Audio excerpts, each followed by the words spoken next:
因此而改变。变，看一看。 ये movie start होती है और हम कुछ अपराधियों को देखते हैं जो कि एक शो परफॉर्मेंस देखने के लिए प्रिपेयर हो रहे थे, जहां जनरल बुली ले का बटलर लूक ये क्लेम करता है कि जनरल अपने सोल्जर से बहुत प्यार करता है और अगर वो लोग भी जनरल की आर्मी को ज्वाइन कर लेंगे तो इसके बदले में तुम्हें खाना, पैसे और फॉर्च्यून देने का प्रॉमिस करता हूँ। और उसके हाथों की एक लहर के साथ ही उन लोगों पे ब्रेड बंस आके गिरने लगते हैं। इसी के साथ ही वो उन पे पैसों की भी बारिश करने लगता है, लेकिन तभी कैप्टन साया उसके इन एक्शंस पे प्रोटेस्ट करने लगता है क्योंकि कोवर्ट मिलिट्री रिक्रूटमेंट इलीगल थी और कैप्टन साया बटलर लूक को चुनौती देता है कि अगर उसका मैजिक असली है तो वो उसे कर्ज दे। लूक जब उसकी तरफ उंगली का इशारा करता है तो कैप्टन अपने घुटनों पे गिर जाता है और इसी के साथ ही वो उसका सर काट देता है। ये देखकर सभी लोग जनरल ले की आर्मी ज्वाइन करने के लिए फौरन से तैयार हो जाते हैं। शो के बाद जनरल ले बटलर लूक को अप्रिशिएट करता है क्योंकि उसने पिछले 3 महीनों में 5000 सोल्जर्स रिक्रूट किए थे, लेकिन लूक यहाँ एक्सप्लेन करता है कि अभी तो उसने कुछ ही ट्रिक्स यूज की हैं। जनरल को पैसों की चिंता थी क्योंकि अब उन्हें मजीद 5000 लोगों को फीड करना था, लेकिन लूक उसे अश्योर करता है कि इसके लिए उन्हें परेशान होने की जरूरत नहीं है क्योंकि सभी वॉरलॉर्ड्स आपस में लड़ रहे हैं और उन्हें ज्यादा से ज्यादा फोर्स इकट्ठा करने की जरूरत है। जैसे वो लोग सेरेमनी की तरफ बढ़ने लगते हैं तो जनरल की 6 पत्नियां उसका स्वागत करती हैं। तभी जनरल अपनी 7वीं पत्नी के बारे में पूछने लगता है, लेकिन उसकी 3rd वाइफ उससे कहती है कि वो उसे इग्नोर कर दे क्योंकि वो बहुत ज्यादा रूड है। यहाँ सेरेमनी में जनरल को एक मूवी दिखाई जाती है जिसे देख के वो काफी ज्यादा हैरान हो जाता है क्योंकि उस मूवी में दिखाया जाता है कि कैसे बटलर लूक और कैप्टन साया ने मिलकर वो ट्रिक्स प्लान की थी ताकि वो अपराधियों को रिक्रूट कर सके। लेकिन जब बटलर लूक को पता चलता है कि कैप्टन साया उनके रिक्रूटमेंट के तरीके को एक्सपोज करने वाला एक स्पाई है तो इस वजह से उसे मार दिया जाता है। इसके बाद जनरल अपनी 7वीं पत्नी यिन के पास जाता है और उससे हंसी मजाक करने लगता है, लेकिन यिन जनरल को डॉज करने की माहिर थी। यिन जनरल से कहती है कि वो उसकी वाइफ नहीं है क्योंकि अभी तक उनकी शादी नहीं हुई थी और वो सिर्फ उसकी प्रिजनर थी। ये सुनकर जनरल उसे अपने साथ शादी करने के लिए कन्विंस करने लगता है, लेकिन वो उसे धक्का देकर रूम से बाहर निकाल देती है और उससे कहती है कि जब वो उसके पिता को ढूंढ लेगा तो वो उसके पास आ सकता है। लेकिन उन्हें ये पता नहीं होता कि बटलर लूक ने उसके फादर को पकड़ रखा था जिसका नाम याओ था और लूक उसे 7th वंडर्स के स्क्रोल के बारे में इंटेरोगेशन कर रहा था। बटलर यहाँ टॉर्चर की डिफरेंट टेक्निक्स भी यूज करता है, लेकिन याओ का मैजिक इतना ज्यादा स्ट्रॉन्ग था कि उस टॉर्चर का उस पे कोई असर नहीं होता।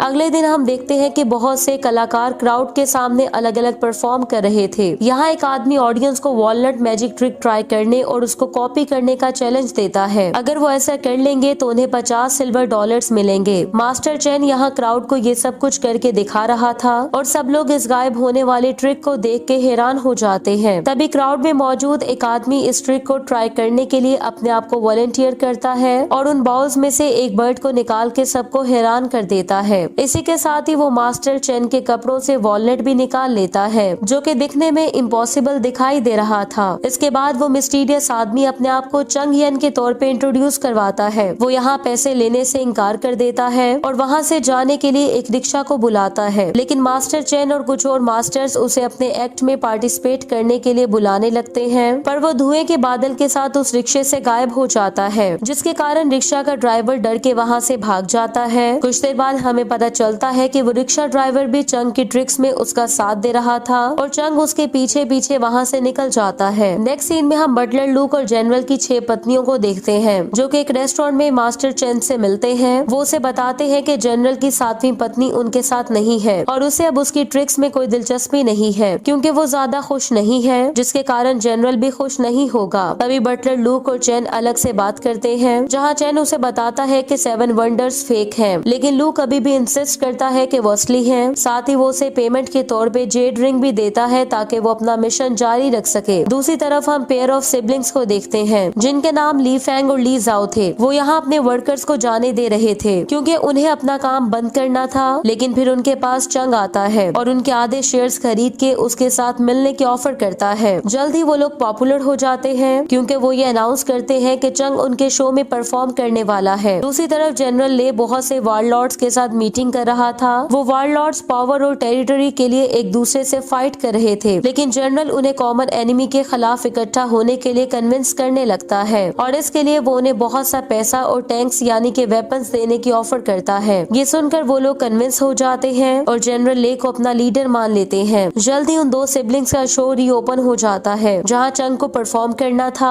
और पहले दिन सब लोगों को फ्री शो के लिए इनवाइट किया जाता है। चैन भी शो देखने के लिए वहाँ पहुँच चुका था। चंग और उसका group different magic tricks perform करने लगते हैं जिन्हें देखकर सभी लोग काफी ज्यादा हैरान हो जाते हैं, लेकिन चैन उठ के वहाँ से जाने लगता है और कहता है कि ये तो वही चीफ वेस्टर्न मैजिक ट्रिक्स है जो कि हर किसी को आती हैं। लेकिन चंग उसे रोक लेता है और तभी वो अपने हाथ से फायरबॉल बनाता है और उसे ऑडियंस के ऊपर फेंक देता है जो कि फायरवर्क्स में कन्वर्ट हो जाती हैं, जिसके कारण सब लोग काफी ज्यादा हैरान हो जाते हैं। शो के बाद चंग को पता चलता है कि जनरल भी उसका शो देखने के लिए आने वाला है, इसलिए चंग और उसकी टीम शो के दौरान उसे किडनैप करने के लिए अपने प्लान की प्रैक्टिस करने लगते हैं। चंग की टीम में बहुत से लोकल क्रांतिकारी थे जो कि ले को किडनैप करके रिपब्लिक को वापस लाना चाहते थे और इसके लिए वो चंग के साथ मिलके एक मैजिक शो में काम करते थे ताकि वो ले को वहाँ अट्रैक्ट करके उसे शो के दौरान किडनैप कर लें। वो सिबलिंग्स चंग और उसके साथियों का प्लान सुन लेते हैं, इसलिए वो किसी भी टकराव से बचने के लिए वहाँ से भाग जाते हैं, लेकिन चंग का साथी ली यू उसे पकड़ लेता है ताकि वो लोग उनके प्लान को बर्बाद न कर दें। पर चंग उन्हें थ्रेटन करता है कि अगर उन्होंने उन सिबलिंग्स को कुछ कहा तो वो उनका साथ छोड़ देगा। अगले दिन हम देखते हैं कि जनरल ले अपनी 7 पत्नियों के साथ शो देखने के लिए आता है, लेकिन इससे पहले कि शो स्टार्ट होता बटलर लूक जनरल को बताता है कि प्रेसिडेंट ने वार काउंसिल को मीटिंग के लिए बुलाया है। पहले तो जनरल उसकी बात को इग्नोर कर देता है, लेकिन फिर यिन उसे वहाँ जाने के लिए कन्विंस करती है, इसलिए उसे जाना पड़ता है। चंग जब ले को जाते हुए देखता है तो अपने ट्रूप्स को शो चेंज करने का कहता है। शो के दौरान चंग वहाँ 2 लवर्स की स्टोरी परफॉर्म करता है जो कि उस टाइम अलग हो गए थे जब आदमी यूरोप चला गया था। इसके बाद एक बुली औरत को किडनैप कर लेता है और उसे अपने साथ प्यार करने के लिए फोर्स करता है, लेकिन 2 लोगों के सिवा इस स्टोरी का किसी को भी पता नहीं था जो कि असल में यिन और चंग की रियल लव स्टोरी थी। तभी चंग एक रोती हुई औरत की पेंटिंग दिखाता है और यिन के रुमाल की हेल्प से उस औरत की पेंटिंग स्माइल करने लगती है, इस उम्मीद के साथ कि उसका लवर वापस लौट आएगा। जिसके बाद चंग यिन का रुमाल उसे वापस कर देता है जिसमें उसके लिए एक मैसेज था।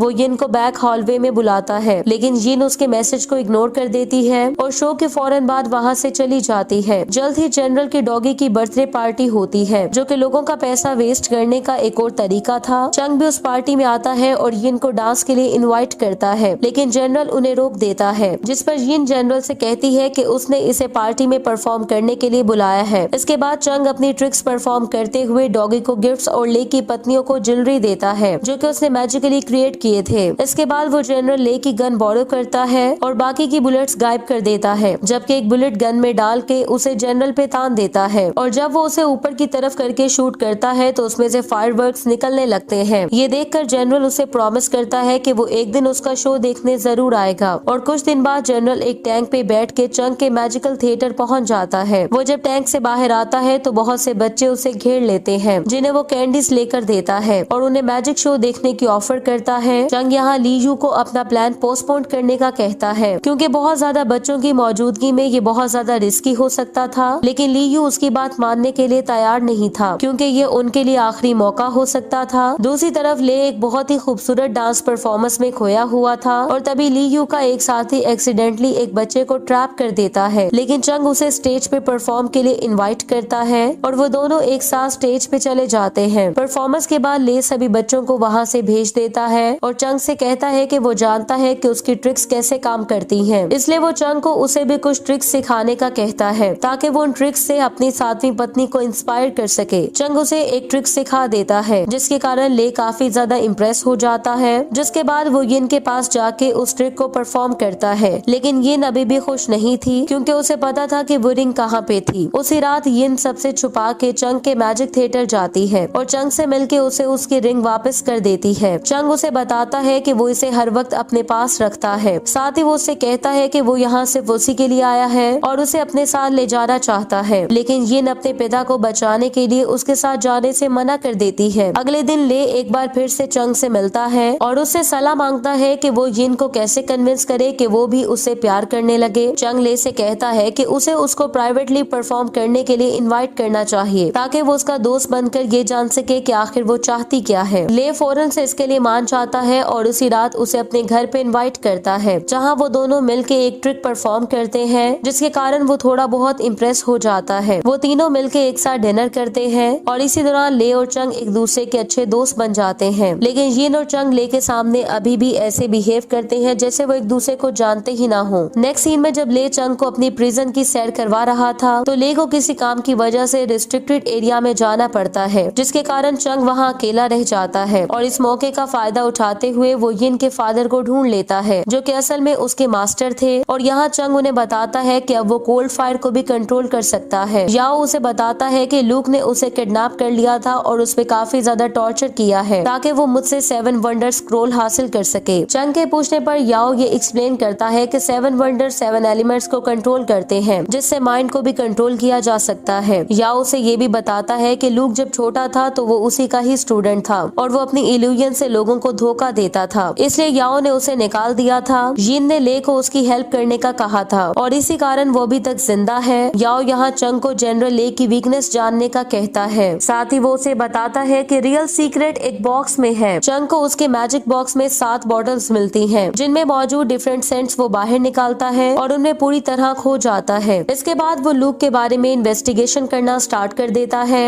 और उसे पता चलता है कि लूक असल में चिंग डायनेस्टी की बाकियात का मेंबर था जो कि जापानीज के साथ मिलकर डायनेस्टी को वापस लाना चाहते थे। जल्द ही चंग का मैजिक थिएटर एक और शो को अनाउंस करता है जिसमें 7 वंडर्स का गोल्डन टच शामिल होगा। लूक जब इस बारे में एक फ्लेयर में पढ़ता है तो वो रात को छुप के चंग के मैजिक थिएटर जाता है ताकि उन 7 वंडर्स को ढूंढ सके। चंग वहाँ एक स्क्रोल के सामने प्रैक्टिस कर रहा था जो कि असल में 7 वंडर्स का स्क्रोल था जिसे लेने लूक वहाँ आया था। चंग को जब उसकी प्रेजेंस के बारे में पता चलता है तो वो स्क्रोल को हवा में उड़ा देता है जिसकी स्ट्रिंग्स चंग के ट्रूप्स खींच लेते हैं और इसके बाद चंग लूक से फाइट करने के लिए बहुत सी ट्रिक्स यूज करता है, लेकिन फिर भी वो वहाँ से भागने में कामयाब हो जाता है। लेकिन इस दौरान चंग ने उसे कर्ज दे दिया था। वो जब घर पहुँच के उस स्क्रोल को पढ़ने लगता है तो उसके हाथों पे सूजन होने लगती है जिसके कारण उसे रियलाइज हो जाता है कि चंग ही असली जादूगर है। अगले दिन वो फिर से चंग से मिलता है और उसे एक कंडीशन पे वो स्क्रोल देने का कहता है कि इसके लिए चंग को उसे अपना स्टूडेंट बनाना होगा। लेकिन चंग उससे कहता है कि वो उसके बारे में सब कुछ जानता है कि वो ले की पीठ पीछे जापानीज के साथ मिलके काम कर रहा है और उसे ये सोचने के लिए ट्रिक करता है कि वो भी इस काम में लूक का साथ देगा। चंग उसे ये भी बताता है कि ले ने उसके फादर का मर्डर किया था इसलिए वो उसे इसका बदला लेना चाहता है। साथ ही वो उसे 49 दिनों के लिए फास्टिंग का कहता है जिसके बाद वो उसे अपना स्टूडेंट बना लेगा। अगले दिन ले यिन को बताता है कि चंग ने उसे किडनैप करने का प्लान बनाया था और अब लूक उसका स्टूडेंट बन गया है, इसलिए उसे कुछ भी समझ नहीं आ रहा था कि लूक आखिर करना क्या चाहता है। यिन यहाँ उसे बताती है कि चंग उसका फियांसे है। वो ले को उसे कुछ न कहने की रिक्वेस्ट करती है और इसके बदले वो हमेशा के लिए उसकी हो जाएगी। ले उसे बताता है कि उसे इस बारे में उसी रात ही पता चल गया था जब उन्होंने एक साथ डिनर किया था और वो चाहता है कि यिन एक दिन उसे भी उसी तरह देखे जिस तरह वो उस रात चंग को देख रही थी। अगले दिन ले चंग से मिलता है जो कि उसे धोखा देने के कारण वो उससे बदला लेना चाहता था, इसलिए उन दोनों में फाइट होने लगती है। लेकिन तभी हमें पता चलता है कि ये सब कुछ ले के गार्ड्स के लिए एक शो था। चंग यहाँ ले को बताता है कि लूक जापानीज के साथ मिल गया है जबकि वो फिल्म मेकर्स जासूस है जो कि अपना काम खत्म करने के बाद उसे भी मार डालेंगे। जिसके बाद वो दोनों मिलके लूक के घर जाते हैं जहाँ ले उसे बदला लेने के लिए उसके बाल काट देता है। लूक की जब आँख खुलती है तो उन्हें पता चलता है कि लूक का उसकी 3rd वाइफ से अफेयर चल रहा था जो कि उसे एक्सप्लेन करती है कि वो दोनों बचपन से ही एक दूसरे से प्यार करते हैं और उन्हें युद्ध के कारण अलग होना पड़ा था, इसलिए वो उसे उन्हें एक साथ ही मारने की रिक्वेस्ट करते हैं। लेकिन ले उन्हें वहाँ से जाने देता है। हालांकि चंग चाहता था कि वो लूक को मार दे। अब क्योंकि लूक की असलियत सामने आ चुकी थी इसलिए वो ले को मारने के लिए जापानीज के साथ मिलकर अटैक लॉन्च कर देता है। लेकिन चंग और ले को इस बारे में पहले से ही पता था, इसलिए अब यिन, ले और चंग उनसे फाइट के लिए तैयार थे। लेकिन तभी कुछ निंजा वुमेन उन्हें घेर लेती हैं पर चंग की ट्रिक्स की हेल्प से वो वहाँ से बच निकलने में कामयाब हो जाते हैं। लेकिन इस दौरान ले उन दोनों से अलग हो गया था। इसी चीज का फायदा उठाते हुए चंग अपने मास्टर को भी आजाद करवा लेता है। लेकिन यिन अब ले को छोड़ के नहीं जाना चाहती थी। ये देखकर चंग उन पे फायर से अटैक कर देता है, लेकिन यिन अभी भी उसे छोड़ने के लिए तैयार नहीं थी और इसी दौरान वो एक जगह पे ट्रैप हो जाते हैं। तभी वहाँ पे एक जोरदार ब्लास्ट होता है। जापानीज और और चंग कुछ भी नहीं कर पाते, जबकि वो दोनों आग में ही मारे जाते हैं। जल्द ही एक सेरेमनी अनाउंस होती है जहाँ चंग को इंपीरियल कमांडर बना दिया जाता है, लेकिन लूक उसे थ्रेटन करता है कि अगर वो आर्मी खड़ी करने में फेल हुआ तो वो याओ को मार देगा। लेकिन चंग की ट्रिक्स फेल हो जाती हैं और वो उन्हें एक फिल्म दिखाता है जिससे उन्हें पता चलता है कि यिन और ले अभी भी जिंदा है, जो कि यहाँ टैंक से बाहर आते हैं क्योंकि उनकी डेथ उनकी स्कीम का हिस्सा थी। तभी याओ वो 7 बॉटल्स को तोड़ देता है, जिसके कारण सभी लोग हेलुसिनेट करने लगते हैं। और जब उनकी हेलुसिनेशन खत्म होती है तो चंग और याओ एक हिडन ट्रैप डोर के थ्रू वहाँ से भाग जाते हैं। लेकिन तभी ले अपने टैंक से फायर करता है और चिंग डायनेस्टी के लोगों को मार दिया जाता है, जबकि बाकी बच जाने वालों को पकड़ लिया जाता है। मूवी के लास्ट सीन में हम देखते हैं कि चंग ले की आर्मी को छोड़ देता है और एक वेपन रिसर्चर बनने के लिए वहाँ से जाने लगता है, जबकि यिन उनमें से किसी को भी चूज न करने का डिसाइड करती है, जबकि वो दोनों उसका दिल जीतने के लिए डिटरमिन्ड थे। इसी के साथ ही मूवी एंड हो जाती है। Thank you so much for watching.